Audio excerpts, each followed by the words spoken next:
Hello guys, welcome to Shyama cooking pot. ഇന്ന് നമ്മളൊരു special കൂൺ കറി ഉണ്ടാക്കാൻ പോവുകയാണ്. വീഡിയോയിലേക്ക് പോകാം. ഞാൻ 200 ഗ്രാം കൂൺ എടുത്തിട്ടുണ്ട്.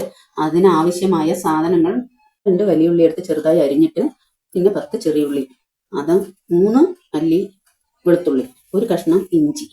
200 ഗ്രാം കൂൺ എടുത്ത് ചുടുവെള്ളത്തിലിട്ട് കഴുകി പാത്രത്തിൽ വാരി വെച്ചു. പാനിൽ കുറച്ച് ഓയിൽ ഒഴിച്ച് കടുകിട്ട് കറിവേപ്പിലയിട്ട് വലിയ ഉള്ളി അരിഞ്ഞ് വെച്ച വലിയ ഉള്ളിനെ ഇട്ട്, ചെറിയ ഉള്ളി, വെളുത്തുള്ളി ഇഞ്ചിയും കുത്തിച്ചതച്ചതിട്ട് എന്നിട്ട് നല്ലപോലെ വഴറ്റിയിട്ട് 2 സ്പൂൺ മുളക് പൊടി, 1.5 സ്പൂൺ മല്ലിപ്പൊടി, 1/2 സ്പൂൺ മഞ്ഞൾപ്പൊടി, 2 സ്പൂൺ മസാലപ്പൊടി ഇട്ടിട്ട് ആവശ്യത്തിന് ഉപ്പും ചേർത്ത് നല്ലപോലെ വഴറ്റി കഴുകി വെച്ച കൂന് അതിലിട്ട് വഴറ്റിയ ശേഷം 1 കപ്പ് വെള്ളം എടുത്തൊഴിച്ച് നല്ലപോലെ വേകാൻ വെക്കണം. 5 മിനിറ്റ് അടച്ചു വെക്കണം.